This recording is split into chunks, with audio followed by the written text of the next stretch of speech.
की बताइए। यदि अगर वास्तव में झारखंड मुक्ति मोर्चा आदिवासी का हितैषी है तो बसंत सोरेन को मंत्री क्यों बनाना? कोई गरीब बुधू सोरेन को बनाते, मुकेश सोरेन को बनाते, संजय टुट्टू को बनाते, विकास हांसदा को बनाते, सावन हांसदा को बना देते, अमित किस्कू को बना देते। आदिवासी समाज का ऐसे न भला होगा। अब आज बसंत सोरेन मंत्री है, कल्पना सोरेन मुख्यमंत्री की दावेदारी कर रही है, तो कल उनका बेटा बेटी भी करेगा।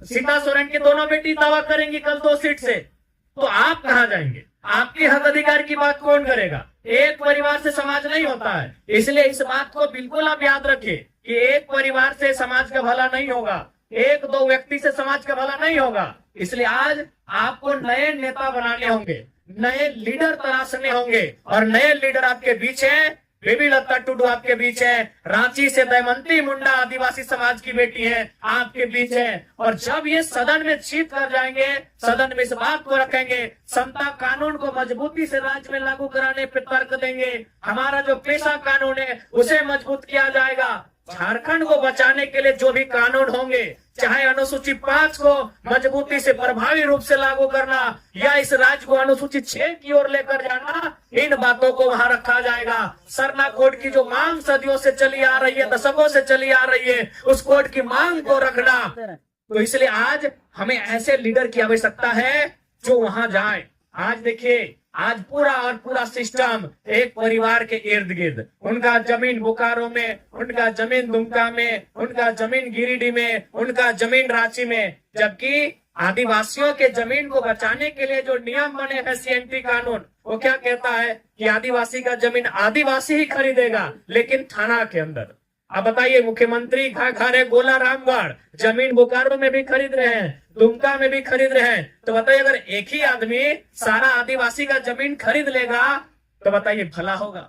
नहीं होगा। इसीलिए आपको आदिवासी समाज की अगर हम बात करें, भला तभी होगा जब लीडरशिप की क्वालिटी हर एक गांव तक पहुंचे, जब लीडरशिप की क्वालिटी हर एक प्रखंड, हर एक जिला तक पहुंचे, तभी किसी समाज का उन्नति होगा। तो हम, चूंकि आपके बीच जो समस्या आ रही है रेल, बिल्कुल ये जमीन हमारी है, ये जमीन हमारे बाप दादा ने खुदकट्टी करके, कोड़ करके इस जमीन को तैयार किया है, पहाड़ को काट के तैयार किया है, नदी नाला को मतलब सफाई करके तैयार किया है, जंगल झाड़ी को साफ करके जमीन तैयार किया है। इसीलिए रेलवे अगर गलत तरीके से हमारा जमीन लेगा, बिल्कुल उसका विरोध हम लोग सड़क में भी बैठ के करेंगे, धरना में बैठ के करेंगे, और सदन में भी अगर जीत के जाएंगे तो बेबी लता टुडू आपकी आवाज बनेगी और सदन में भी इस बात को रखेगी।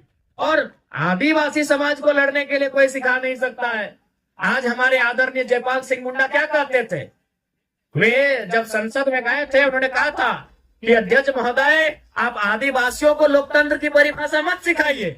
जब दुनिया में लोकतंत्र आया नहीं था, तब से आदिवासी समाज में लोकतंत्र चलता आया है।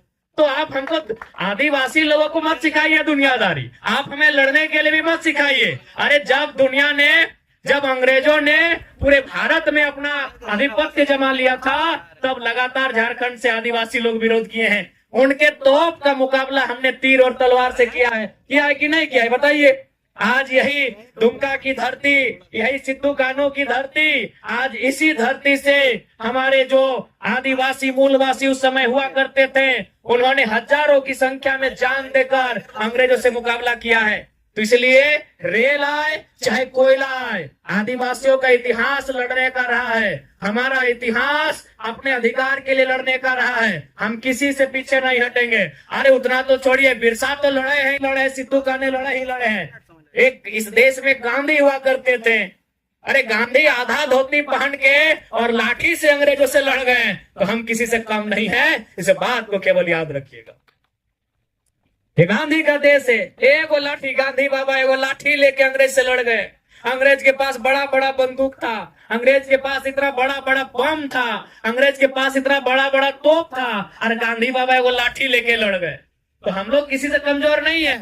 बस हम लोग हिम्मत कीजिएगा कि ये जमीन, ये जंगल, ये पहाड़, ये गांव, ये खेत, ये खलिहान, ये सरकार की नहीं है, वो हमारी है। सरकार कब बना है बताइए तो?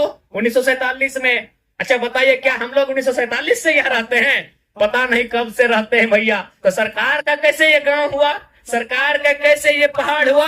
ये हमारा है, हमारे बाप दादा का है। इसलिए इस बात को याद रखिए, हम लोग सदन में भी लड़ेंगे और सड़क में भी लड़ेंगे। इसके लिए आप तैयारी कीजिए। भारत गांधी का देश है, भारत बिरसा का देश है। हम लोग कहीं पीछे नहीं हटेंगे। उनके तोप का सामना, उनकी गोलियों का सामना हम लाठी से करेंगे, किताब से करेंगे, कलम से करेंगे, लेकिन अपने अधिकार से समझौता नहीं करेंगे। तो ज्यादा समय नहीं है, हम लोग फिर हमारे बीच हमारी प्रत्याशी है बेबीलता टुडू। इनका जो छाप है वो गन्ना और किसान है, बिल्कुल गन्ना किसान, यानी जैसे बिरसा भगवान। देखिए उस फोटो को, गन्ना किसान ऐसे दिख रहा है जैसे वो बिरसा भगवान हो।